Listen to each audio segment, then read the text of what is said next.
हाँ जी किसान वीरों सारे ਨੂੰ ਸਤਿ ਸ਼੍ਰੀ ਅਕਾਲ। ਸਵਾਗਤ ਹੈ ਤੁਹਾਡਾ ਐਗਰੀਕਲਚਰ ਇਨਫੋਰਮੇਸ਼ਨ ਪੰਜਾਬੀ ਚੈਨਲ 'ਚ। ਮੈਂ ਡਾਕਟਰ ਗੁਰਮਿੰਦਰ ਸਿੰਘ ਬਰਾੜ। ਕਿਸਾਨ ਵੀਰੋ, ਝੋਨੇ ਦੀ ਫਸਲ ਬਾਰੇ ਬਹੁਤ ਸਾਰੇ ਸਵਾਲ ਆ ਰਹੇ ਆ। 20 ਦਿਨ ਦੇ ਝੋਨੇ ਨੂੰ ਕਿਸਾਨ ਵੀਰ ਜਦੋਂ ਦੇਖੀਦਾ, ਉਹਦੀ ਫੋਟੋ ਦੇਖੀਦੀ ਜਾਂ ਵੀਡੀਓ ਦੇਖੀਦੀ, ਤਾਂ ਉਹ ਬੜੀ ਵਧੀਆ ਫਸਲ ਹੁੰਦੀ ਹੈ। ਕਿਸਾਨ ਵੀਰ ਪੁੱਛਦੇ ਕਿ ਸਾਡਾ ਝੋਨਾ ਫਟਾਰਾ ਨਹੀਂ ਕਰ ਰਿਹਾ। 20-25 ਦਿਨ ਦੇ ਝੋਨੇ ਤੋਂ ਆਪਾਂ ਕਿੰਨਾ ਕੁ ਫਟਾਰਾ ਚਾਹੁੰਦੇ ਕਿਸਾਨ ਵੀਰੋ, ਇਹਦੇ ਬਾਰੇ ਮੈਂ ਪਹਿਲਾਂ ਵੀ ਜ਼ਿਕਰ ਕੀਤਾ ਸੀ। ਬਹੁਤ ਜ਼ਿਆਦਾ ਜੇ ਆਪਾਂ ਪ੍ਰੋਡਕਟ ਪਾ ਕੇ ਉਹਦਾ ਪਰਾਲ ਵਧਾਈ ਚੱਲਾਂਗੇ, ਉਹਦਾ ਰੰਗ ਗੂੜਾ ਕਰੀ ਚੱਲਾਂਗੇ, ਉਹਦਾ ਆਪਾਂ ਨੂੰ ਕੋਈ ਬਹੁਤਾ ਫਾਇਦਾ ਨਹੀਂ ਹੋਣ ਵਾਲਾ। ਫਸਲ ਨੇ ਆਪਦੇ ਸਮੇਂ ਦੇ ਨਾਲ ਹੀ ਫਟਾਰਾ ਕਰਨਾ ਅਤੇ ਸਮੇਂ ਦੇ ਨਾਲ ਹੀ ਗਰੋਥ ਕਰਨੀ ਹੈ। ਜੇ ਆਪਾਂ ਵਾਧੂ ਪ੍ਰੋਡਕਟ ਪਾਵਾਂਗੇ, ਉਦਾਹਰਨ ਦੇ ਤੌਰ 'ਤੇ ਇੱਕ ਤਾਂ ਆਪਾਂ ਨੈਚੁਰਲ ਕੁਦਰਤੀ ਖੁਰਾਕ ਖਾਂਦੇ ਹਾਂ ਅਤੇ ਇੱਕ ਮਨੁੱਖ ਲੈਂਦਾ ਬਾਜ਼ਾਰੋਂ ਕੋਈ ਪ੍ਰੋਟੀਨ ਜਾਂ ਅਮਾਈਨੋ ਐਸਿਡ ਮਿਲਦੇ ਆ। ਇਹਦੇ ਵਿੱਚੋਂ ਫਾਇਦਾ ਕਿਹੜੇ ਕਰਦੇ ਆ ਅਤੇ ਨੁਕਸਾਨ ਕਿਹਦਾ ਹੁੰਦਾ, ਇਹ ਤੁਹਾਨੂੰ ਪਤਾ ਹੀ ਹੈ। ਸੋ ਫਸਲ ਨੂੰ ਆਪਾਂ ਕਿੰਨੇ ਕੁ ਪ੍ਰੋਡਕਟ ਪਾ ਸਕਦੇ ਹਾਂ? ਬਹੁਤ ਜ਼ਿਆਦਾ ਕਿਸਾਨ ਵੀਰ ਜਿਹੜੇ ਹੈਗੇ ਮਿੱਟੀ ਦੇ ਵਿੱਚ ਜ਼ਿਆਦਾ, ਕੁਝ ਕਿਸਾਨ ਵੀਰ ਤਾਂ ਇਹ ਪੁੱਛ ਰਹੇ ਕਿ ਜਿਹੜਾ ਕਾਟਾ ਪਾਉਣ ਦਾ ਸਹੀ ਟਾਈਮ ਕਦੋਂ ਆ, ਤਾਂ ਕਿ ਜਿਹੜੀ ਫਸਲ ਵਧੀਆ ਫਟਾਰਾ ਕਰੇ। ਹੋਰ ਫਿਪਰੋਨਿਲ ਵਗੈਰਾ ਕਿਸਾਨ ਵੀਰ ਪੁੱਛ ਰਹੇ ਆ ਕਿ ਕਦੋਂ ਆਪਾਂ ਇਹ ਪਾ ਸਕਦੇ। ਕਿਸਾਨ ਵੀਰੋ, ਇਹ ਕੀਟਨਾਸ਼ਕ ਨੇ, ਇਹ ਰਿਕਮੈਂਡੇਸ਼ਨ ਦੇ ਹਿਸਾਬ ਨਾਲ ਤੁਸੀਂ ਪਾ ਸਕਦੇ। ਪਹਿਲਾਂ ਪਾ ਕੇ ਆਪਾਂ ਜ਼ਮੀਨ ਦਾ ਨਾਸ ਨਾ ਮਾਰੀਏ। ਬਹੁਤ ਸਾਰੇ ਕਿਸਾਨ ਵੀਰ ਝੋਨਾ ਲਾਉਣ ਸਾਰੀ ਕਲੋਰੋਪੈਰੀਫੋਸ ਪਾ ਦਿੰਦੇ, ਚਾਹੇ ਉਹਨਾਂ ਦੀ ਜ਼ਮੀਨ 'ਚ ਕੋਈ ਸਿਉਂਕ ਵਗੈਰਾ ਦੀ ਸਮੱਸਿਆ ਹੋਵੇ ਜਾਂ ਨਾ ਹੋਵੇ। ਸੋ ਆਪਾਂ ਨੂੰ ਗੱਲ ਕੀ ਹੈ ਕਿ ਆਪਾਂ ਜਿਹੜਾ ਹੈਗਾ ਮਿੱਟੀ ਨੂੰ ਨਹੀਂ ਫੀਡ ਕਰਦੇ, ਆਪਾਂ ਬੂਟਿਆਂ ਵਾਸਤੇ ਖੁਰਾਕ ਦੇ ਰਹੇ ਹਾਂ। ਮਿੱਟੀ ਦੇ ਪੱਲੇ ਕੁਛ ਨਹੀਂ ਰਹਿਣਾ ਜੇ ਆਪਾਂ ਇਹ ਸਮਾਨ ਵਾਧੂ ਪਾਉਣੇ ਆ ਬਿਨਾਂ ਮਤਲਬ ਤੋਂ। ਜੇ ਆਪਾਂ ਕੀਟਨਾਸ਼ਕ ਅਤੇ ਉੱਲੀਨਾਸ਼ਕ ਜ਼ਹਿਰਾਂ ਜ਼ਮੀਨ 'ਚ ਦਿੰਦੇ ਹਾਂ, ਤਾਂ ਉਹਦੇ ਨਾਲ ਜਿਹੜੇ ਮਾਈਕਰੋ ਆਰਗੈਨਿਜ਼ਮ ਆ, ਸੂਖਮ ਜੀਵ ਆ, ਬਹੁਤ ਤਰ੍ਹਾਂ ਦੇ ਜ਼ਮੀਨ 'ਚ ਪਏ ਹੁੰਦੇ ਆ, ਜਿਹੜੇ ਕਿ ਬੂਟਿਆਂ ਵਾਸਤੇ ਸਾਰੇ ਪ੍ਰੋਡਕਟ ਅਵੇਲੇਬਲ ਕਰਦੇ ਜ਼ਮੀਨ ਦੇ ਵਿੱਚੋਂ। ਉਹਨੂੰ ਕਹਿੰਦੇ ਆਪਾਂ ਔਰਗੈਨਿਕ ਮੈਟਰ ਹੁੰਦੀ ਜ਼ਮੀਨ 'ਚ। ਇੱਕ ਤਾਂ ਹੁੰਦੀ ਸੈਂਡ ਸਿਲਟ ਕਲੇ ਪਾਰਟੀਕਲ, ਜਿਹਦੇ ਬੇਸ 'ਤੇ ਚੀਕਣੀ ਮਿੱਟੀ, ਰੇਤਲੀ ਮਿੱਟੀ ਆਪਾਂ ਕਹਿ ਦਿੰਦੇ ਹਾਂ, ਅਤੇ ਇੱਕ ਹੁੰਦੀ ਹੈ ਔਰਗੈਨਿਕ ਮੈਟਰ, ਜਿਹਦੇ ਵਿੱਚ ਬੂਟਿਆਂ ਦੇ, ਜਾਨਵਰਾਂ ਦਾ ਵੇਸਟ ਅਤੇ ਥੋੜ੍ਹੇ ਬਹੁਤੇ ਜਿਹੜੇ ਮਾਈਕਰੋ ਆਰਗੈਨਿਜ਼ਮ ਹੁੰਦੇ ਆ, ਚਾਹੇ ਉਹ ਜਿਉਂਦੇ ਆ ਚਾਹੇ ਮਰੇ ਆ, ਉਹਨਾਂ ਨੂੰ ਔਰਗੈਨਿਕ ਮੈਟਰ ਕਹਿੰਦੇ ਆ। ਜਦੋਂ ਆਪਾਂ ਮਿੱਟੀ ਟੈਸਟ ਕਰਾਉਣੇ, ਉਹਦੇ ਵਿੱਚ ਪਹਿਲੇ ਨੰਬਰ 'ਤੇ ਲਿਖਿਆ ਹੁੰਦਾ ਔਰਗੈਨਿਕ ਕਾਰਬਨ। ਔਰਗੈਨਿਕ ਕਾਰਬਨ ਤੋਂ ਪਤਾ ਲੱਗਦਾ ਮਿੱਟੀ 'ਚ ਕਿੰਨੀ ਕੁ ਜਾਨ ਹੈ। ਔਰਗੈਨਿਕ ਕਾਰਬਨ ਨੂੰ ਜਦੋਂ ਆਪਾਂ 1.724 ਨਾਲ ਗੁਣਾ ਕਰਦੇ ਹਾਂ, ਤਾਂ ਉਹ ਬਣਦੀ ਆ ਸੋਇਲ ਔਰਗੈਨਿਕ ਮੈਟਰ, ਜਿਹਦੇ ਵਿੱਚ 70% ਮਾਈਕਰੋ ਆਰਗੈਨਿਜ਼ਮ, 22% ਜਿਹੜੇ ਹੈਗੇ ਵੱਡੇ, ਜਿਹੜੇ ਜਿਵੇਂ ਗੰਡੋਏ ਵਗੈਰਾ, ਹੋਰ ਜੀਵ ਜੰਤੂ, ਅਤੇ 8% ਜਿਹੜੇ ਬੂਟਿਆਂ ਦੀਆਂ ਜੜ੍ਹਾਂ ਵਗੈਰਾ ਹੁੰਦੀਆਂ ਨੇ। ਜਦੋਂ ਆਪਾਂ ਫਸਲ ਵੱਢਦੇ ਹਾਂ, ਔਰਗੈਨਿਕ ਮੈਟਰ ਵਿੱਚ ਪਲਾਂਟ ਮਟੀਰੀਅਲ ਵਾਹੁੰਦੇ ਹਾਂ।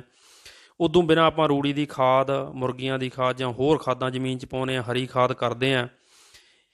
ਇਹ ਸਾਰੇ ਜਿਹੜੇ ਪਲਾਂਟ ਮਟੀਰੀਅਲ ਜਾਂ ਐਨੀਮਲ ਵੇਸਟ ਹੈ, ਇਹ ਉਦੋਂ ਬਾਅਦ ਔਰਗੈਨਿਕ ਮੈਟਰ ਹੈ, ਇਹਦੀ ਹੁੰਦੀ ਹੈ ਡੀਕੰਪੋਜੀਸ਼ਨ ਜ਼ਮੀਨ ਦੇ ਵਿੱਚ ਹੀ, ਜਿਹੜੇ ਸੂਖਮ ਜੀਵ ਪਏ ਆ, ਪਲੱਸ ਆਕਸੀਜਨ ਦੀ ਮੌਜੂਦਗੀ ਦੇ ਵਿੱਚ ਇਹਦੀ ਆਕਸੀਡੇਸ਼ਨ ਹੁੰਦੀ ਆ। ਇਹ ਉਦੋਂ ਸਿੰਪਲਰ ਪ੍ਰੋਡਕਟ ਦੇ ਵਿੱਚ ਟੁੱਟਦੇ ਆ, ਸਿੰਪਲਰ ਫਾਰਮ ਦੇ ਵਿੱਚ, ਜਿਹਦੇ ਵਿੱਚ ਹੁੰਦੀਆਂ ਸ਼ੂਗਰ ਹੁੰਦੇ ਆ, ਅਮਾਈਨੋ ਸ਼ੂਗਰਸ ਹੁੰਦੇ ਆ, ਐਲੀਫੈਟਿਕਸ ਹੁੰਦੇ ਆ, ਫਿਨੋਲਿਕ ਆਰਗੈਨਿਕ ਐਸਿਡ ਹੁੰਦੇ ਵੱਖ-ਵੱਖ ਤਰ੍ਹਾਂ ਦੇ। ਉਦੋਂ ਇਹ ਫੇਰ ਟੁੱਟਦੇ ਆ ਛੋਟੇ ਛੋਟੇ ਰੂਪ 'ਚ। ਇਹ ਪ੍ਰੋਸੈਸ ਹੌਲੀ ਹੌਲੀ ਹੁੰਦੀ ਆ ਜ਼ਮੀਨ ਦੇ ਵਿੱਚ, ਆਪਾਂ ਨੂੰ ਨਹੀਂ ਨਜ਼ਰ ਆਉਂਦੀ। ਇਹ ਟੁੱਟਦੇ ਮਾਈਕਰੋਬੀਅਲ ਬਾਇਓਮਾਸ ਉਦੋਂ ਬਾਅਦ ਬਣ ਜਾਂਦਾ, ਜਾਂ ਇਹ ਉਦੋਂ ਬਾਅਦ ਆਕਸੀਡੇਸ਼ਨ ਹੋ ਕੇ ਇਹਨਾਂ ਦਾ ਹਿਊਮਿਕ ਅਸੈਂਬਲੇਜ ਬਣਦੀ ਹੈ। ਹਿਊਮਿਕ ਅਸੈਂਬਲੇਜ ਦੇ ਵਿੱਚ ਕੀ ਹੁੰਦਾ, ਫਲਵਿਕ ਐਸਿਡ ਅਤੇ ਹਿਊਮਿਕ ਐਸਿਡ, ਜਿਹੜਾ ਬਾਹਰੋਂ ਲੈ ਕੇ ਕਿਸਾਨ ਵੀਰ ਜ਼ਮੀਨ 'ਚ ਐਡ ਕਰ ਰਹੇ ਆ। ਬਲਕਿ ਜ਼ਮੀਨ ਦੇ ਵਿੱਚ ਇਹ ਪਹਿਲਾਂ ਹੀ ਬਣਦੇ ਰਹਿੰਦੇ ਆ। ਜੇ ਆਪਾਂ ਜ਼ਮੀਨ ਨੂੰ ਖੁਰਾਕ ਦਿੰਦੇ ਹਾਂ, ਬੂਟਿਆਂ ਦੀ ਬਜਾਏ ਜ਼ਮੀਨ ਨੂੰ ਖੁਰਾਕ ਦਿਓ, ਜ਼ਮੀਨ ਆਪਣੇ ਆਪ ਬੂਟਿਆਂ ਨੂੰ ਖੁਰਾਕ ਦਿੰਦੀ ਹੈ। ਜ਼ਮੀਨ ਦੇ ਵਿੱਚ ਆਪਾਂ ਬਹੁਤ ਜ਼ਿਆਦਾ ਧਿਆਨ ਨਹੀਂ ਦਿੰਦੇ, ਕੋਈ ਵੀ ਆਪਾਂ ਔਰਗੈਨਿਕ ਮੈਟਰ ਨਹੀਂ ਐਡ ਕਰਦੇ। ਜੇ ਆਪਾਂ ਝੋਨੇ ਦੀ ਪਰਾਲੀ, ਕਣਕ ਦਾ ਨਾੜ ਆ ਜਿਹੜਾ, ਉਹ ਖੇਤਾਂ ਦੇ ਵਿੱਚ ਵਾਹੁੰਦੇ ਰਹੀਏ, ਉਹਦੇ ਨਾਲ ਵੀ ਬੜਾ ਫਾਇਦਾ ਮਿਲਦਾ। ਆਪਾਂ ਜ਼ਮੀਨ ਨੂੰ ਜੇ ਵਾਰ-ਵਾਰ ਇੰਨੀਆਂ ਚੀਜ਼ਾਂ ਪਾਉਂਦੇ ਰਹਾਂਗੇ, ਤਾਂ ਜ਼ਮੀਨ ਦੇ ਵਿੱਚ ਜਿਹੜੇ ਮਾਈਕਰੋ ਆਰਗੈਨਿਜ਼ਮ, ਸੂਖਮ ਜੀਵ ਹੈ, ਜਿਹੜੀਆਂ ਬੈਨੀਫੀਸ਼ੀਅਲ ਲਾਭਦਾਇਕ ਉੱਲੀਆਂ ਨੇ, ਜਾਂ ਆਰਥਰੋਪੋਡਸ ਹੈ ਜ਼ਮੀਨ ਦੇ ਵਿੱਚ, ਨਿਮਾਟੋਡ ਜਿਹੜੇ ਬੈਨੀਫੀਸ਼ੀਅਲ ਨੇ, ਉਹ ਖਤਮ ਹੋ ਜਾਣਗੇ ਅਤੇ ਜ਼ਮੀਨ ਦੇ ਪੱਲੇ ਕੁਛ ਨਹੀਂ। ਅਤੇ ਫਿਰ ਆਪਾਂ ਜਿੰਨੇ ਮਰਜ਼ੀ ਪ੍ਰੋਡਕਟ ਪਾ ਲਈਏ, ਆਪਣਾ ਖਰਚਾ ਵਧੂਗਾ ਅਤੇ ਜ਼ਮੀਨ ਦੇ ਵਿੱਚ ਜਾਨ ਨਹੀਂ ਰਹਿਣੀ। ਜਿਹੜੀ ਇਹ ਜਦੋਂ ਮਾਈਕਰੋ ਜਿਹੜੀ ਇਹ ਟੁੱਟਦੀ ਔਰਗੈਨਿਕ ਮੈਟਰ ਨੂੰ ਫਾਈਨਲ ਬ੍ਰੇਕਡਾਊਨ ਹੋ ਜਾਂਦੀ, ਜਿਹਦੇ ਵਿੱਚ ਪ੍ਰੋਟੀਨਸ ਹੁੰਦੇ, ਅਮਾਈਨੋ ਐਸਿਡ ਹੁੰਦੇ, ਸ਼ੂਗਰ ਹੁੰਦੇ ਆ, ਫਲਵਿਕ ਐਸਿਡ ਹੁੰਦਾ, ਹਿਊਮਿਕ ਐਸਿਡ ਹੁੰਦਾ, ਇਹ ਸਾਰੇ ਕਲੇਮ ਜਿਹੜੇ ਮਿਨਰਲਸ ਦੇ ਵਿੱਚ ਪਏ ਆ ਜ਼ਮੀਨ ਦੇ ਵਿੱਚ, ਉਹਨਾਂ 'ਤੇ ਅਬਜ਼ੋਰਬ ਹੋ ਜਾਂਦੇ ਆ, ਜਿਹੜੇ ਕਿ ਜਦੋਂ ਆਪਾਂ ਤੱਤ ਜ਼ਮੀਨ 'ਚ ਪਾਉਂਦੇ ਹਾਂ, ਬੂਟੇ ਜਿੰਨਾ ਕੁ ਲੈ ਪਾਉਂਦੇ ਆ ਉਹ ਬੂਟੇ ਅਪਟੇਕ ਕਰ ਲੈਂਦੇ, ਬਾਕੀ ਤੱਤਾਂ ਨੂੰ ਇਹ ਕੋਲੇ ਬੰਨ੍ਹ ਕੇ ਰੱਖਦੀ ਹੈ ਹਿਊਮਸ। ਅਤੇ ਹਿਊਮੀਫਿਕੇਸ਼ਨ ਜਿਹੜੀ ਪ੍ਰੋਸੈਸ ਆ, ਜਦੋਂ ਆਰਗੈਨਿਕ ਮੈਟਰ ਤੋਂ ਹਿਊਮਸ ਬਣਦੀ ਆ ਤਾਂ ਉਦੋਂ ਜਿਹੜੇ ਛੋਟੇ ਛੋਟੇ ਜੀਵ ਜੰਤੂ ਆ ਉਹ ਜਿਹੜਾ ਹੈਗਾ ਮਟੀਰੀਅਲ ਰਿਲੀਜ਼ ਕਰਦੇ ਆ, ਉਹ ਗੂੰਦ ਵਰਗਾ ਮਟੀਰੀਅਲ ਹੁੰਦਾ ਹੈ, ਮਿਊਸੀਲੇਜ ਜਿਹਨੂੰ ਆਪਾਂ ਕਹਿੰਦੇ ਆ। ਇਹ ਜਿਹੜੀ ਜ਼ਮੀਨ ਦੇ ਐਗਰੀਗੇਟਸ ਬਣਾ ਕੇ ਰੱਖਦੇ, ਜ਼ਮੀਨ ਨੂੰ ਹਵਾਦਾਰ ਬਣਾਉਂਦੇ ਆ। ਕੈਟਾਇਨ ਐਕਸਚੇਂਜ ਕਪੈਸਿਟੀ ਜ਼ਮੀਨ ਦੀ ਵੱਧਦੀ ਆ ਜਿੱਥੇ ਆਰਗੈਨਿਕ ਮੈਟਰ ਜ਼ਿਆਦਾ ਇੰਟਰਨ, ਜਿਹਦੇ ਵਿੱਚ ਹਿਊਮਸ ਜ਼ਿਆਦਾ ਆ। ਆਰਗੈਨਿਕ ਕਾਰਬਨ ਵੱਧਦੀ ਹੈ। ਤੱਤ ਨਹੀਂ ਥੱਲੇ ਜਾ ਪਾਉਂਦੇ, ਤੱਤ ਜਿਹੜੇ ਜ਼ਮੀਨ ਦੇ ਵਿੱਚ ਰਹਿੰਦੇ ਹੌਲੀ ਹੌਲੀ ਬੂਟਿਆਂ ਨੂੰ ਮਿਲਦੇ ਰਹਿੰਦੇ ਆ, ਜਾਣੀ ਕਿ ਸਟੋਰ ਹਾਊਸ ਬਣ ਜਾਂਦਾ, ਇੱਕ ਬੈਂਕ ਬਣ ਜਾਂਦਾ ਤੱਤਾਂ ਦਾ ਜਦੋਂ ਆਪਾਂ ਜ਼ਮੀਨ ਨੂੰ ਆਰਗੈਨਿਕ ਮੈਟਰ ਐਡ ਕਰਦੇ ਰਹਿੰਦੇ ਵਿੱਚ। ਅਤੇ ਪਾਣੀ ਦੀ ਹੋਲਡਿੰਗ ਕਪੈਸਿਟੀ ਬਹੁਤ ਜ਼ਿਆਦਾ ਹੋ ਜਾਂਦੀ ਹੈ। ਲੰਬੇ ਸਮੇਂ ਦੇ ਵਿੱਚ ਜ਼ਮੀਨ ਦੇ ਵਿੱਚ ਨਮੀ ਬਣੀ ਰਹਿੰਦੀ ਹੈ। ਗਰਮ ਰੁੱਤ ਦੇ ਵਿੱਚ ਜ਼ਮੀਨ ਠੰਡੀ ਰਹਿੰਦੀ ਹੈ ਅਤੇ ਠੰਡੇ ਟੈਂਪਰੇਚਰ ਦੇ ਵਿੱਚ ਜ਼ਮੀਨ ਦਾ ਟੈਂਪਰੇਚਰ ਅਪ ਰਹਿੰਦਾ ਜਿੱਥੇ ਆਰਗੈਨਿਕ ਮੈਟਰ ਅਤੇ ਹਿਊਮਸ ਜ਼ਿਆਦਾ ਹੈ। ਸੋ ਮੇਰਾ ਕਹਿਣ ਦਾ ਮਤਲਬ ਇਹ ਹੈ ਕਿ ਫਸਲ ਦੇ ਵਿੱਚ ਜ਼ਰੂਰਤ ਅਨੁਸਾਰ ਕਿਸਾਨ ਵੀਰੋ ਤੱਤ ਦਿਓ, ਬਿਨਾਂ ਮਤਲਬ ਤੋਂ ਵਿੱਚ ਪ੍ਰੋਡਕਟ ਨਾ ਪਾਓ, ਜ਼ਮੀਨ ਦਾ ਆਪਾਂ ਨਾਸ ਨਾ ਮਾਰੀਏ। ਬੂਟੇ ਨੇ ਆਪਦੇ ਸਮੇਂ ਦੇ ਅਨੁਸਾਰ ਹੀ ਗਰੋਥ ਕਰਨੀ ਆ। ਕੱਲ੍ਹ ਮੈਂ ਇੱਕ ਵੀਡੀਓ ਪਾਈ ਸੀ ਜਿਹਦੇ ਬਾਰੇ ਦੱਸਿਆ ਸੀ ਤੱਤਾਂ ਦੀ ਘਾਟ ਦੀਆਂ ਨਿਸ਼ਾਨੀਆਂ, ਖਾਸ ਤੌਰ 'ਤੇ ਨਾਈਟ੍ਰੋਜਨ, ਫਾਸਫੋਰਸ, ਪੋਟਾਸ਼, ਬੋਰੋਨ ਅਤੇ ਮੈਗਨੀਸ਼ੀਅਮ, ਲੋਹਾ ਤੱਤ, ਜ਼ਿੰਕ, ਸਾਰਿਆਂ ਦੀਆਂ ਘਾਟ ਦੀਆਂ ਨਿਸ਼ਾਨੀਆਂ। ਝੋਨੇ ਦੇ ਵਿੱਚ ਕੀ ਕੀ ਨਿਸ਼ਾਨੀਆਂ ਅਤੇ ਉਹਨੂੰ ਆਪਾਂ ਕਿਸ ਤਰ੍ਹਾਂ ਪੂਰਤੀ ਕਰ ਸਕਦੇ ਹਾਂ। ਵਾਧੂ ਪ੍ਰੋਡਕਟ ਜਿਹੜੇ ਤੁਸੀਂ ਲੈ ਕੇ ਪਾਉਂਦੇ ਆ, ਉਹ ਪ੍ਰੋਡਕਟ ਆ ਜਿਹੜੇ ਉਹ ਜ਼ਮੀਨ ਦੇ ਵਿੱਚ ਹੀ ਪੈਦਾ ਹੁੰਦੇ ਆ ਜੇ ਆਪਾਂ ਜ਼ਮੀਨ ਨੂੰ ਤਾਕਤ ਦਿੰਦੇ ਹਾਂ ਤਾਂ। ਜੇ ਆਪਾਂ ਜ਼ਮੀਨ ਨੂੰ ਖੁਰਾਕ ਦੇਵਾਂਗੇ ਤਾਂ ਜ਼ਮੀਨ ਅੱਗੇ ਬੂਟਿਆਂ ਨੂੰ ਖੁਰਾਕ ਦੇਊਗੀ ਅਤੇ ਫਸਲ ਦਾ ਝਾੜ ਵਧੇਗਾ।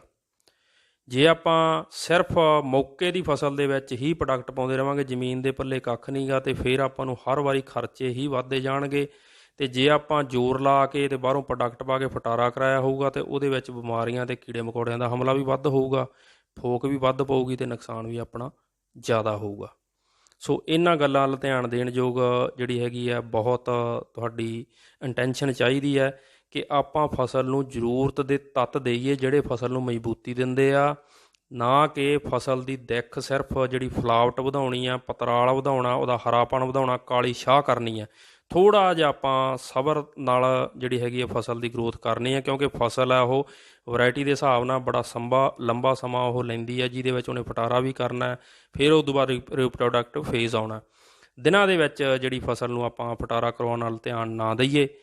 ਸੋ ਜੇ ਕੋਈ ਗਰੋਥ ਵਾਸਤੇ ਤੁਹਾਨੂੰ ਜਿਹੜੀ ਫਸਲ ਰੁਕੀ ਹੋਈ ਆ, ਉਹਦੇ ਵਾਸਤੇ ਤੱਤਾਂ ਵਾਲੀਆਂ ਸਪਰੇਆਂ ਬਾਰੇ ਤੁਹਾਨੂੰ ਮੈਂ ਦੱਸਿਆ ਹੋਇਆ, ਸਸਤੀਆਂ ਅਤੇ ਚੰਗੀ ਜਿਹਦੀ ਜ਼ਰੂਰਤ ਹੁੰਦੀ ਹੈ ਉਹਦੇ ਬਾਰੇ ਮੈਂ ਦੱਸਿਆ ਹੋਇਆ। ਸੋ ਉਮੀਦ ਆ ਤੁਹਾਨੂੰ ਜਿਹੜਾ ਹੈਗਾ ਇਹਦੇ ਬਾਰੇ ਸਮਝ ਜ਼ਰੂਰ ਲੱਗੂਗੀ। ਜੇ ਕੋਈ ਹੋਰ ਸਵਾਲ ਹੋਵੇ ਜ਼ਰੂਰ ਦੱਸਣਾ। ਤੁਹਾਡਾ ਬਹੁਤ ਬਹੁਤ ਸੁਝਾਅ ਹੋਵੇ, ਸਵਾਲ ਹੋਵੇ ਜ਼ਰੂਰ ਦੱਸਣਾ। ਤੁਹਾਡਾ ਬਹੁਤ ਬਹੁਤ ਧੰਨਵਾਦ, ਸ਼ੁਕਰੀਆ, ਮਿਹਰਬਾਨੀ ਜੀ।